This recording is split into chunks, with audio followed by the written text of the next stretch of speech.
The German prisoners who didn't want to go home the war ended on a Tuesday in May. The news came through the radio first, crackling voices announcing surrender, unconditional and final. Then it spread through the camp like wind through wheat fields, passing from barrack to barrack, whispered in German, confirmed in English, repeated until it became real. In Camp Concordia, Kansas, 300 German prisoners stood in formation for the evening roll call. The sun was setting behind the guard towers, casting long shadows across the dusty compound. The American sergeant counted them as he did every evening, his voice steady and routine. But something was different now. Everyone knew it. The war was over. The prisoners returned to their barracks in silence. No one cheered. No one wept. They simply walked back to their bunks and sat down, staring at walls or floors or hands, trying to process what the end meant. For 2 years, some 3 years, they had existed in a kind of suspension, neither free nor quite imprisoned, neither at war nor quite at peace. They had worked in the fields surrounding the camp, harvesting wheat and corn. They had eaten regular meals, slept in heated barracks, received letters from home when the mail could get through. They had learned English. Some had made things with their hands, carved wooden toys, painted pictures, built furniture that the guards sometimes purchased. Now it was over, and they would go home. Except home no longer existed in the way they remembered it. This is the story of men who survived a war only to discover that survival was not the same as salvation. Men who had been enemies of America, who had fought under the flag of the Third Reich, who had believed or pretended to believe in things they now struggled to defend. Men who found themselves, unexpectedly and uncomfortably, not wanting to leave the country that had imprisoned them. The camps had been built quickly, scattered across the American interior in places far from coasts and cities. They held nearly 400,000 German prisoners by the war's end, most captured in North Africa and Europe, transported across the Atlantic in the holds of ships, then distributed by train to facilities that had been constructed with practical efficiency.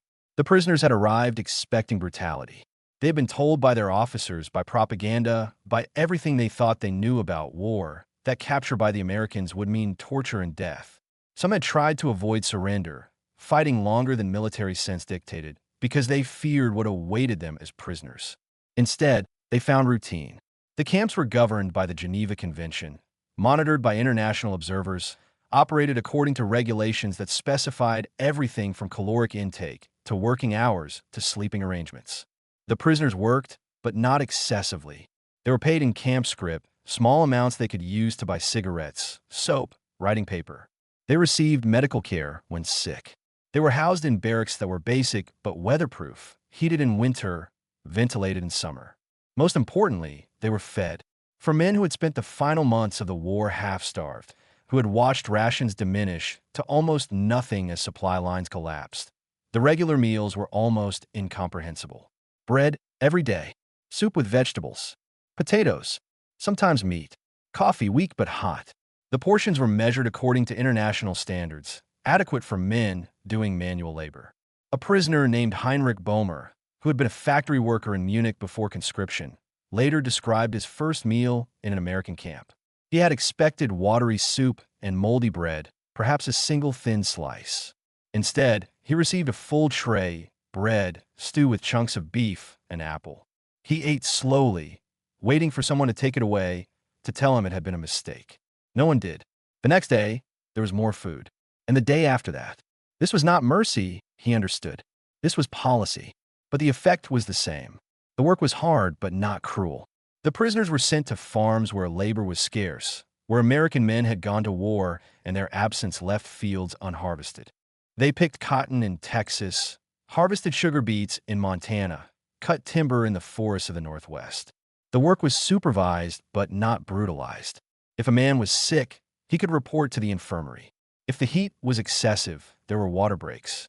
The American guards were strict about schedules and quotas, but they did not beat prisoners who worked slowly, did not shoot men who stumbled. This, too, was incomprehensible to some of the prisoners. They had seen how their own army treated Soviet prisoners, had witnessed the casual cruelty of the Eastern Front. They had expected the same logic to apply everywhere. Instead, they found rules consistently applied, predictably enforced. Over months and years, This consistency created something the prisoners had not anticipated, a sense of stability. They woke at the same time each morning. They ate at regular intervals. They worked and returned. They received mail when mail could get through the chaos of war-torn Europe. They played chess and soccer. They attended classes. Some camps offered English lessons, vocational training, even university-level courses organized by the prisoners themselves. Life in the camps was monotonous, restricted, defined by wire and guards and regulations. But it was also safe. And safety, for men who had lived through years of war, was a rare and precious thing. The announcement came in June of 1945. The camp commanders gathered the prisoners and informed them repatriation would begin soon. They would be processed, documented, and returned to Germany in organized groups. The war was over. They were going home. The reaction was not what the Americans expected. There was no joy, no celebration. Instead, there was silence, heavy and prolonged. Then, slowly, questions began. We're in Germany. Which zone of occupation? When exactly? Could they choose their destination? The answers were bureaucratic, impersonal. They would be returned to Germany and released to the appropriate occupation authorities. The details were still being arranged. Processing would take time. In the barracks that night, the prisoners talked in low voices. Some were eager to return, desperate to find families they had not seen in years, to discover who had survived, to begin rebuilding lives. But others were afraid.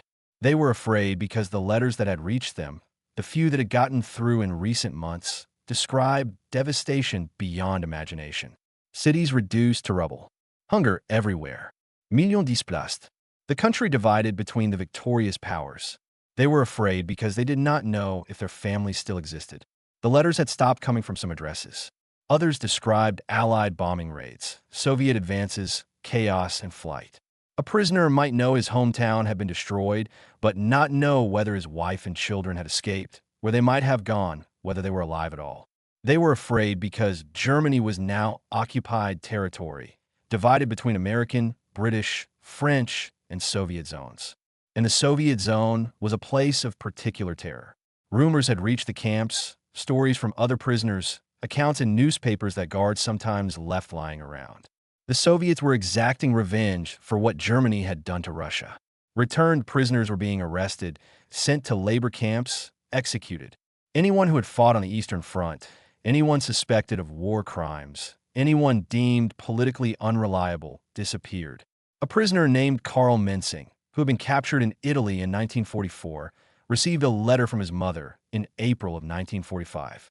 She was living in what would become the Soviet zone, in a town near Leipzig. The letter was brief, written on paper, so thin it was almost transparent. She told him their house had been destroyed in a bombing raid. His father was dead. His younger brother had been killed at Stalingrad. She was living with relatives, but there was no food, no fuel, no safety. She begged him not to return, to stay wherever he was, to survive. He kept the letter folded in his pocket, reading it until the paper began to tear along the creases. Another prisoner, Fritz Hartmann, a farmer's son from East Prussia, had received no letters at all since the previous autumn. His family's village was now behind Soviet lines, occupied by an army that had suffered unimaginable brutality at German hands and was repaying it in kind. He did not know if his family was alive. He did not know if the village still existed. He knew only that returning meant walking into chaos with no certainty of finding anyone, anything familiar. These men began to realize that the end of the war had not brought them closer to home. It had taken home away entirely. The American guards watched the prisoners' reactions with confusion and, gradually, a kind of uncomfortable sympathy. They had expected the Germans to be eager to leave, to count the days until repatriation, to celebrate the return to their homeland. Instead, they saw fear, reluctance, sometimes outright despair. Sergeant James Callahan, who had been stationed at a camp in Arizona for 2 years, later recalled the change in atmosphere. Before the surrender, the prisoners had existed in a kind of limbo, neither happy nor miserable, simply enduring. After the announcement of repatriation, they became visibly anxious. Some lost weight. Others stopped sleeping well. During work details, they were distracted, making mistakes they had not made before. Callahan had lost a brother at Omaha Beach. He had every reason to hate these men, to feel satisfaction at their fear and uncertainty. But watching them struggle with the prospect of return, he felt something more complicated. These were not the arrogant soldiers of Nazi propaganda. These were exhausted, frightened men facing a future that seemed worse than captivity. One evening, a prisoner approached Callahan during the recreation period. His English was halting but understandable. He asked if there was any way to delay his return, to stay and work in America longer. Callahan told him it was not his decision, that the policy was determined at levels far above a sergeant. The prisoner nodded and walked away, shoulders slumped. That conversation troubled Callahan. He mentioned it to other guards, and they told similar stories. Prisoners asking about staying. Prisoners asking if they could volunteer for extra work details. Prisoners asking if there was any legal way to remain in America to avoid returning to the destroyed landscape that Germany had become. The guards had no answers. They were soldiers following orders, not immigration officials or diplomats. But the questions kept coming. In some camps, prisoners began to organize themselves, to draft petitions and letters. They wrote to camp commanders, to military authorities, to anyone they thought might have power to change policy.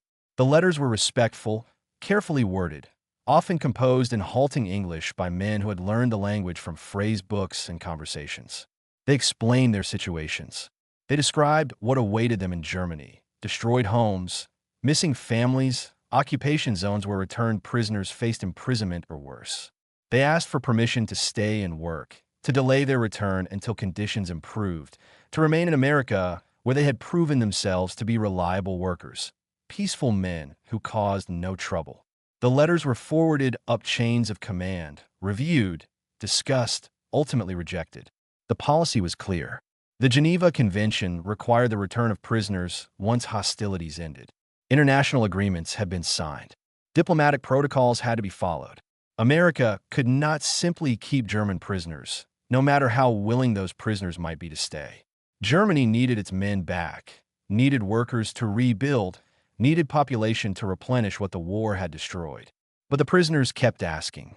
In Camp Aliceville, Alabama, a group of prisoners submitted a formal request to remain and work on local farms. They had been working those farms for 2 years, had developed relationships with the farmers who employed them, had proven themselves reliable and skilled. The farmers supported the request, writing letters explaining that they needed the labor, that the prisoners had become part of the community in a strange way, that sending them back to devastation while Alabama needed workers made no practical sense. The request was denied.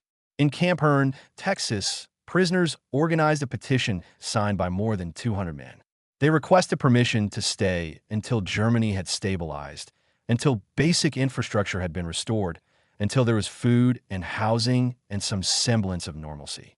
They offered to work without pay, to accept any conditions, simply to avoid returning to chaos.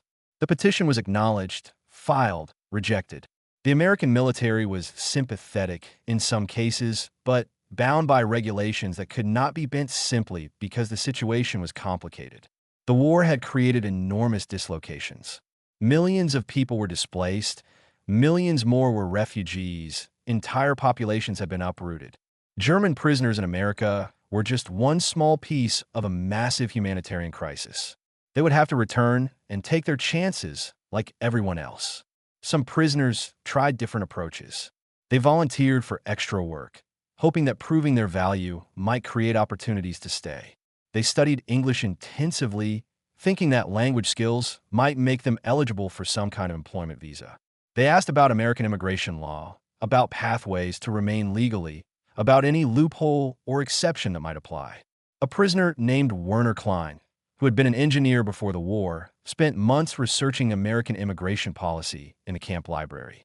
He studied the quotas, the requirements, the categories of visa. He learned that skilled workers were sometimes given preference, that refugees from persecution could sometimes claim asylum, that certain professional qualifications might open doors.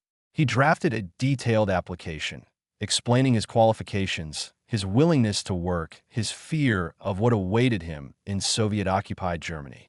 He included letters of reference from American guards who knew him, from farmers he had worked for, from civilians who had interacted with him during work details. The application was reviewed by immigration authorities and rejected. He was a former enemy combatant, not a refugee. His fears, while understandable, did not meet the legal definition of persecution that would qualify him for asylum. He would be repatriated with the others. Another prisoner, Hans Schmidt, took a more desperate approach. He simply asked his guard, plainly and directly, if there was any way he could disappear. Could he walk away during a work detail and vanish into the American countryside? Could the guard look the other way? The guard, a farm boy from Nebraska, was shocked by the question. He told Schmidt that escape was impossible, that he would be caught and punished, that the guard himself would face court-martial for allowing it. But he also understood the desperation behind the question. He had worked alongside Schmidt for 18 months, had come to know him as a quiet, hard-working man who wrote letters to a family that no longer responded. That night, the guard lay awake, thinking about what Schmidt had asked. He wondered what he would do in the same situation, whether he would want to return to a home that no longer existed, to a country that had become a graveyard. He had no answer. He was glad he would never have to make that choice. The moral dilemma weighed on many of the American personnel. Officers discussed it in the quiet of their quarters. The prisoners were enemy soldiers, yes. They had fought for Hitler, had participated in a war of aggression and genocide. Many, perhaps most, bore some degree of responsibility for the crimes of the regime they served, even if they had not personally committed atrocities. But they were also men who had surrendered, who had been treated according to law, who had worked peacefully for years. They had not tried to escape in any serious way. They had not sabotaged or resisted. They had simply endured their captivity with resignation and, increasingly, something like acceptance, sending them back to destroyed cities, to hunger and chaos, to zones of occupation where they might face arrest or execution, felt cruel. Not illegal, the law was clear, but cruel nonetheless. Lieutenant Robert Jameson, who commanded a guard unit at Camp Ruston, Louisiana, wrote in his diary about the contradiction he felt. He had joined the army to fight fascism, to defeat an evil regime. He had succeeded. The regime was destroyed. But now he was charged with sending men back to suffer consequences for a war they had lost, consequences that seemed to fall indiscriminately on guilty and innocent, on true believers and reluctant soldiers, on men who had committed crimes and men who had simply followed orders. He knew the argument. They had made their choices. They had to live with the results. But watching them pack their few belongings, seeing the fear in their eyes, hearing their quiet desperation, he felt the inadequacy of that logic. Some guards became actively sympathetic. They gave prisoners extra rations to take with them, small gifts that violated regulations but seemed humane. They wrote letters of reference that prisoners could carry, hoping these might help somehow. They shared information about safe routes through Germany, about which zones were more dangerous than others, about aid organizations that might provide assistance. Other guards remained detached, professional. They had done their duty, maintained order, followed regulations. What happened to the prisoners after repatriation was not their concern. The war was over. They wanted to go home themselves, to return to lives interrupted by military service. But even the detached guards felt the strangeness of the situation. They had been trained to see these men as enemies, as the face of evil that had to be defeated. Now they saw them as something more complicated, victims of the same war, caught in the same machinery of history, suffering different but equally real consequences. The repatriations began in the late summer of 1945 and continued through 1946. The prisoners were processed in groups, given medical examinations, issued documentation. They were allowed to keep whatever personal possessions they had accumulated: letters, photographs, small items carved or made during their captivity. They were given basic supplies for the journey: rations, blankets, sometimes clothing. Then they were loaded onto trains. The trains moved slowly across America, retracing in reverse the journeys the prisoners had made years before. They passed through the same landscapes: farmland, mountains, cities, but everything looked different now. Before, they had been moving into captivity, into an unknown future. Now, they were moving toward a known disaster. The prisoners sat in silence, mostly. Some wrote letters, final messages they would mail from ports before boarding ships. Others simply stared out windows, watching America pass by, memorizing a country they would probably never see again. One prisoner, Joseph Becker, who had worked on a farm in Iowa, later described the train journey in a letter he sent back to the farmer who had employed him. He wrote about the silence in the train car, about men who had been loud and social in the camp becoming withdrawn and quiet. He wrote about the fear that grew as they moved east, closer to the ports, closer to the ships that would take them back. He wrote about a moment when the train stopped in a small town for refueling. American civilians stood on the platform, watching the prisoner train with curiosity. A woman held a child, maybe 4 years old. The child waved at the prisoners through the window. Several prisoners waved back, automatic gestures. The woman pulled the child away, uncomfortable. Becker watched this small interaction and felt the distance between who he was and who he would be. In America, even as a prisoner, he had been visible, acknowledged, treated as a human being with basic rights. In Germany, he would be a returning soldier from a defeated army, marked by failure, suspect by association with the regime, potentially dangerous. The trains reached the ports. The prisoners were transferred to ships, the same kind of transport vessels that had brought them to America, now carrying them back. The conditions were basic but adequate: bunks, meals, water. The journey across the Atlantic took weeks. During those weeks, the prisoners existed in suspension again, neither in America nor yet in Germany. Caught between two places that both felt unreal. Some played cards, some read books in English they had acquired, some simply slept as much as possible, trying to make time pass. Others wrote letters they would never send, writing to families who might no longer exist, describing feelings they could not express aloud. These letters were sometimes found later, left in bunks or forgotten in pockets, small testimonies to the internal struggle of men returning to uncertainty. The ships arrived in Germany in late 1945 and throughout 1946, docking at ports that had been rebuilt just enough to function. The prisoners disembarked into a landscape that shocked even those who thought they were prepared. The cities were ruins. Hamburg, Bremen, Munich, major urban centers reduced to rubble and skeletal buildings. The destruction was so complete that many prisoners could not recognize places they had known before the war. Streets that had been familiar were now wastelands. Neighborhoods had vanished entirely. The ports themselves were chaos. Thousands of displaced persons, refugees, returning soldiers, all try to move in different directions, all seeking food, shelter, information about missing relatives. The occupation authorities did what they could, but the scale of the disaster overwhelmed available resources. The returning prisoners were processed through detention centers where they were interrogated, their backgrounds checked, their war service reviewed. Those who had served in certain units, the SS, the Gestapo, were arrested immediately, held for war crimes trials. Others were detained for weeks or months while authorities decided whether they had committed crimes or were simply soldiers who had followed orders. Many prisoners found themselves in a strange paradox. They had survived years of captivity in America, had been treated according to international law, had worked and eaten and slept in relative security. Now, returned to their own country, they were in greater danger than they had been as prisoners. Those sent to the Soviet zone faced the worst conditions. The Soviets viewed all returning German soldiers as potential threats. Many were immediately re-imprisoned, sent to labor camps in Siberia or Kazakhstan, where they would spend additional years in conditions far harsher than anything they had experienced in America. Some never returned from these camps. Those in the Western zones, American, British, French, faced less immediate danger but still struggled with devastation. There was no housing. Families who had lived in apartments or houses now lived in cellars or ruins, improvising shelter from rubble. There was no food. The rationing system was barely functional. People scavenged, bartered, did whatever was necessary to survive. Heinrich Boehmer, the factory worker from Munich, returned to find his city almost unrecognizable. The neighborhood where he'd grown up was gone, flattened by Allied bombing. He searched for his family using the address from their last letter, written 2 years before. He found the building destroyed, no sign of where the residents had gone.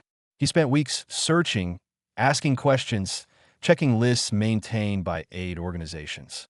Finally, he found his wife and daughter in a displaced persons camp 40 kilometers away. They had survived the bombing, had fled the city, had lived in various temporary shelters. When he found them, the reunion was not joyful.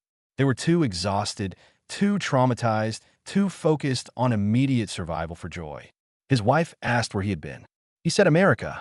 She asked what it was like. He tried to explain the camps, the work, the regular meals, but it sounded absurd in the context of their current hunger. She thought he was exaggerating or lying. How could prisoners have had more food than civilians in Germany? Karl Mensing, whose mother had begged him not to return, went back anyway.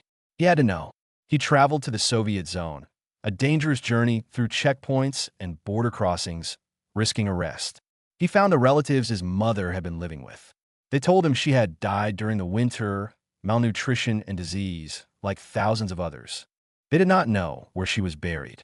He stayed with the relatives for a week, then fled back to the Western Zone before Soviet authorities could arrest him. He had no home, no family, no reason to have returned except the stubborn need to know, to see for himself. The knowledge gave him nothing but grief. Fritz Hartmann, the farmer's son from East Prussia, never even reached his home village. East Prussia had been annexed by the Soviet Union and Poland, the German population expelled or killed. His family was gone, scattered or dead. He would never know which. He ended up in a refugee camp in what would become West Germany, one of millions of displaced persons with no home to return to. In the years after repatriation, some prisoners managed to write letters back to America. They wrote to farmers who had employed them, to guards who had treated them fairly, to camp commanders who had maintained order. The letters were brief, usually written in careful English on cheap paper. They described their situations, thanked the Americans for their treatment, sometimes expressed regret or confusion about their own choices during the war. The farmers and guards who received these letters reacted in different ways. Some kept them, filed them away with other memorabilia from the war. Some replied, sending care packages through aid organizations, food, clothing, medicine. Some did nothing, uncomfortable with maintaining contact with former enemies. Joseph Becker, who had worked on the Iowa farm, wrote to the farmer annually for years. His letters described his struggle to rebuild his life in post-war Germany.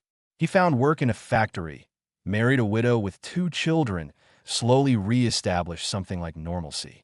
He always thanked the farmer for treating him with dignity during the war, for showing him that not all enemies were cruel.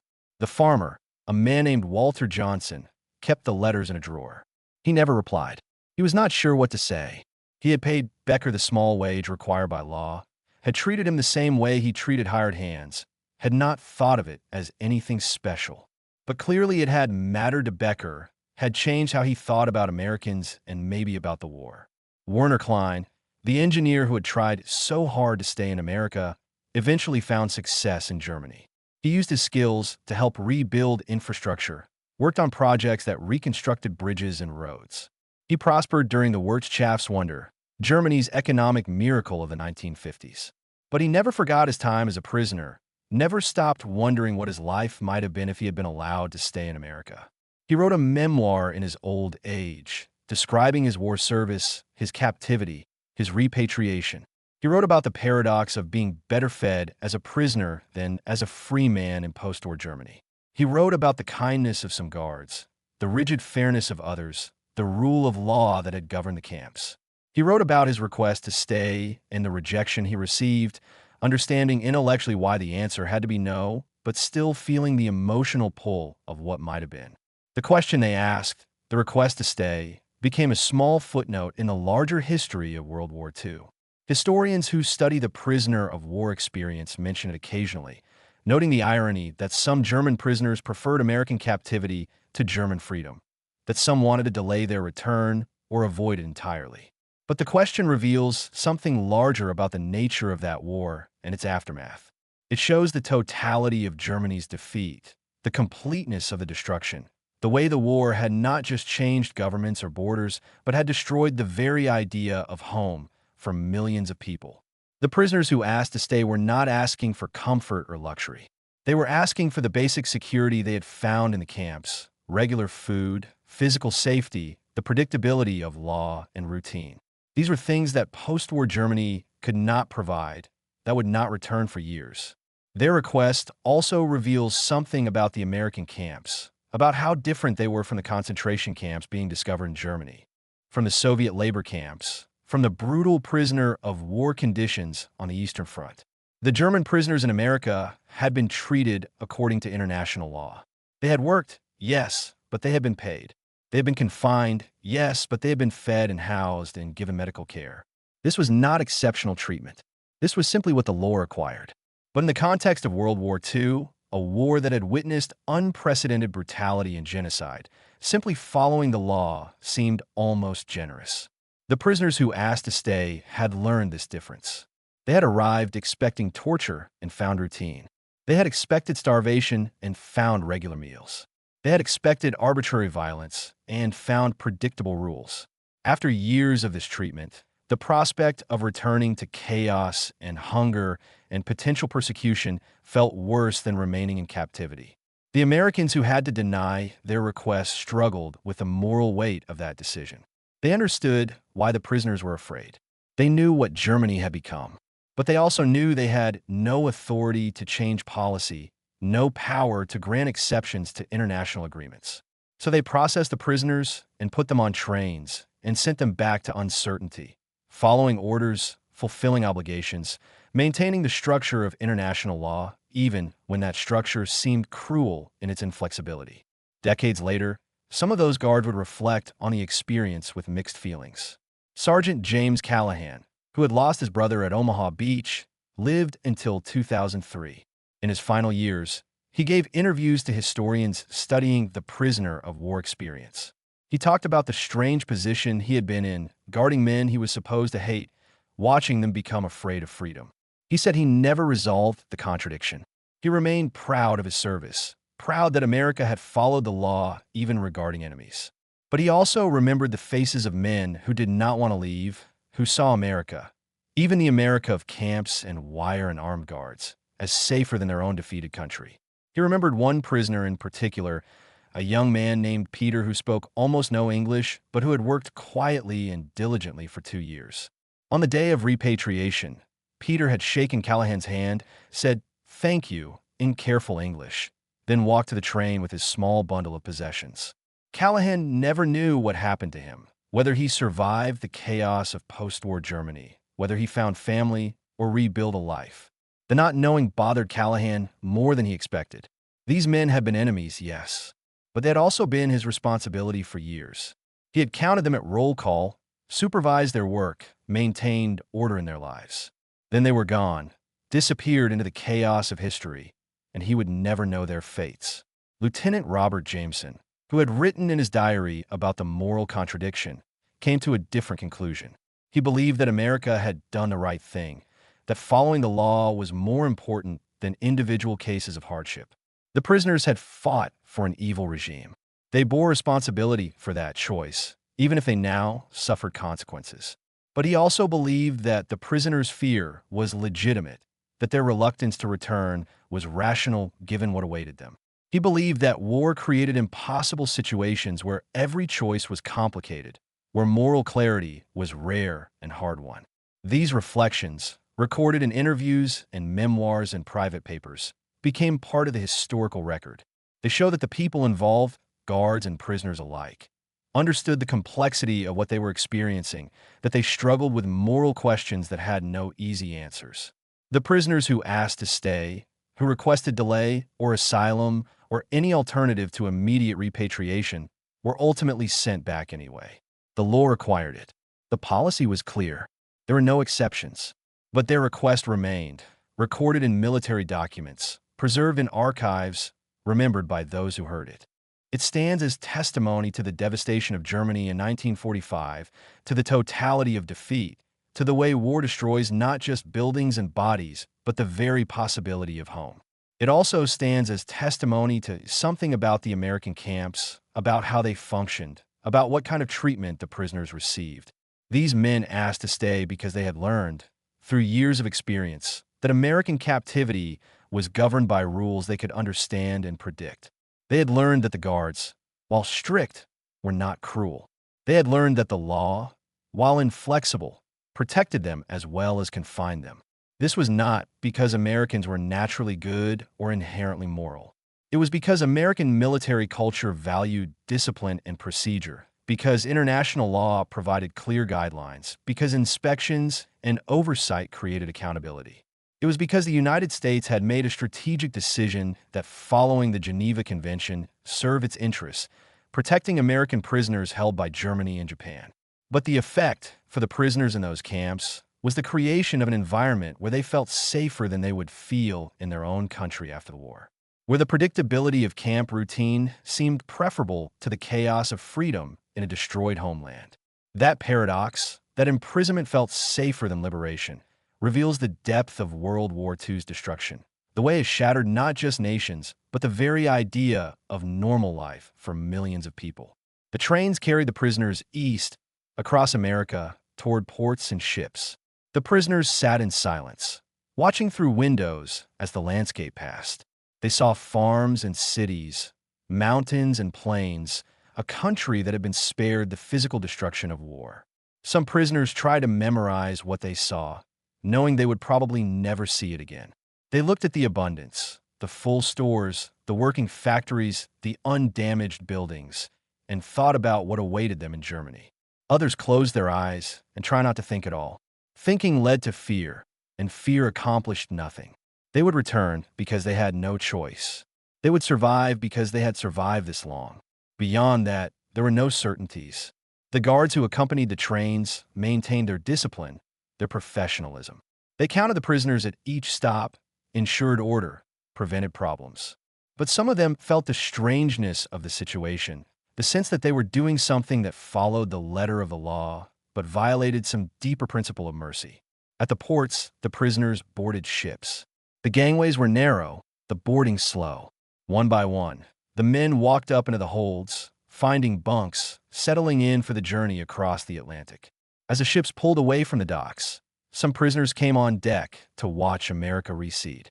They watched the coastline shrink, watched the land disappear beyond the horizon. They stood there until they could see nothing but ocean, until America was gone and there was only water and the future waiting on the other side. What they felt in that moment, grief, fear, resignation, relief that the uncertainty was ending, varied from man to man. But all of them understood that something was ending, that they were leaving a place that had imprisoned them, but also protected them, that they were returning to a homeland that existed now only in memory. The ships moved slowly across the Atlantic, taking weeks to make the crossing. During those weeks, the prisoners existed in a final suspension, neither here nor there, neither prisoners nor free men, caught between two worlds that both felt unreal. Some wrote letters during the crossing, letters they would carry to Germany and mail from there if mail service existed, letters they would keep in pockets and read to themselves, if nothing else. Letters to American farmers who had employed them, to guards who had treated them fairly, to the country that had fed them and housed them and maintained order in their lives. The letters thanked America for treatment they had not expected, for adherence to law when law might have been abandoned, for maintaining civilization in circumstances that could have excused barbarism. The letters acknowledged the paradox, that these men had been enemies, had fought against America, had served an evil regime, yet had been treated with a basic dignity they now feared losing. Not all prisoners felt this gratitude. Some remained bitter, convinced that America had won through superior resources rather than superior virtue, that the camps had been propaganda to show the world how humane America was. But even these bitter prisoners admitted, if pressed, that the treatment had been fair according to the standards that existed. The ships reached Europe. The prisoners disembarked into destroyed ports, into a continent still struggling with the immediate aftermath of total war. They were processed, interrogated, sorted into categories: war criminal, regular soldier, trustworthy, suspect. Many were detained again, held in different camps run by different authorities with different rules. The irony was not lost on them. They had been prisoners in America, where the rules were clear and consistently applied. Now, they were prisoners again in their own country, where the rules were uncertain and arbitrarily enforced. Those who were released found themselves in a landscape that bore little resemblance to the Germany they remembered. The cities were ruins. The economy was shattered. Food was scarce.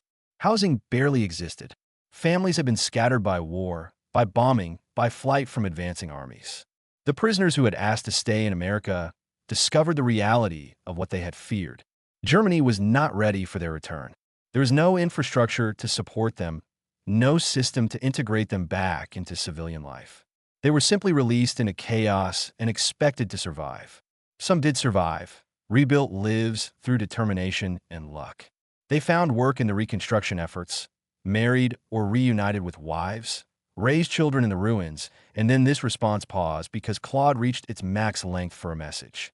It continued to nudge Claude along. Continue.